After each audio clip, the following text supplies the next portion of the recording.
Hello friends, इस video में हम जानेंगे थोर 5, प्लैनेट हल्क, स्पाइडरमैन 4, एमसीयू में एक्स-मैन की एंट्री, डॉक्टर स्ट्रेंज 3, इटर्नल्स 2 और 2024 में होने वाले बिग अनाउंसमेंट्स के बारे में। तो बिना देरी किए आइए शुरू करते हैं। 2023 मार्वल के लिए बहुत बुरा रहा, लेकिन वो अपनी गलतियों से सीख कर बेहतर बन रहा है। इसलिए 2024 में हमें मार्वल के नए प्लान्स और फ्यूचर प्रोजेक्ट्स के बारे में जानने को मिलेगा, जिसमें हमें काफी इंपॉर्टेंट चीजें देखने को मिलेगी और उनमें से एक फैंटास्टिक 4 की कास्ट अनाउंसमेंट भी होगी। 2023 में तो कोई ऑफिशियल अनाउंसमेंट नहीं है, पर हो सकता है कि इस साल हमें फैंटास्टिक 4 की कास्ट के साथ मूवी का मेन विलन और डॉक्टर डूम की कास्टिंग भी कंफर्म की जाए। फैन कास्टिंग में पेड्रो पास्कल और वनेसा कर्बी का नाम टॉप पर है। दूसरी सबसे बड़ी अनाउंसमेंट कैंग की होगी, जिसमें वो जोनाथन मेजर्स को रिकास्ट करेंगे या तो पूरे कैरेक्टर्स को ही चेंज करेंगे। जो भी मार्वल वाले डिसाइड करेंगे, इसका एमसीयू पर पूरा इफेक्ट पड़ेगा। अगली अनाउंसमेंट हो सकती है स्पाइडरमैन 4 की। स्पाइडरमैन नो वे होम 2021 में रिलीज हुई थी, तब से स्पाइडरमैन की अगली मूवी के बारे में कोई अपडेट नहीं थी, सिर्फ रूमर्स ही सुनने को मिल रहे थे। लेकिन कहा जा रहा है कि स्पाइडरमैन 4 डेवलपमेंट फेज में है, इसलिए शायद इस साल स्पाइडरमैन 4 को अपनी रिलीज डेट मिल जाएगी। ब्लेड की मूवी को अनाउंसमेंट करने के बाद कई मुश्किलों का सामना करना पड़ा है, जिसमें स्क्रिप्ट में लगातार होने वाले बदलाव भी शामिल है।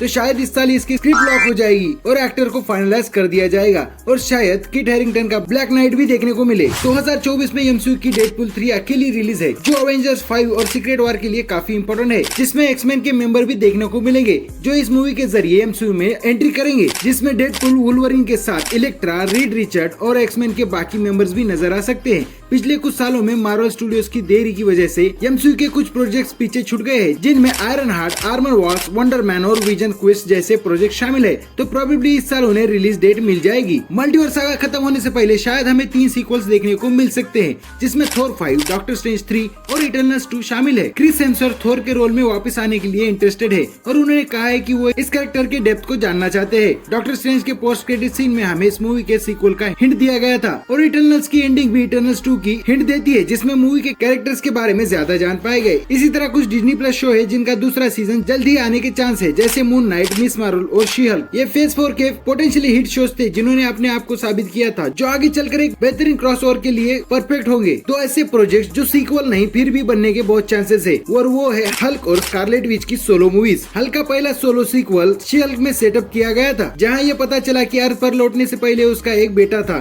जो शायद प्लैनेट हल्क या वर्ल्ड वॉर हल्क का अडेप्टेशन हो सकता है। हालांकि Scarlet Witch clearly multiverse of the madness में मर चुकी है, लेकिन हो सकता है कि उसका और कोई वेरिएंट हो। अब स्कारलेट विच विलन बनेगी या हीरो, 2024 एवेंजर 5 और सीक्रेट वॉर के अपडेट्स के लिए बिल्कुल सही टाइम है, क्योंकि 2023 में डस्टिन डैनियल क्रेटल ने मूवी को छोड़ दिया था और फिर टाइटल से कैंग को हटा दिया गया था। तो हो सकता है कि इस साल हमें इन दोनों मूवीज के डायरेक्टर मिल जाए। इस काम के लिए डेडपूल 3 के शॉन लेवी और सैम राइमी सही रहेंगे, क्योंकि उन्हें मल्टीवर्स की अच्छी समझ है। ये थे 2024 के कुछ प्रेडिक्शंस।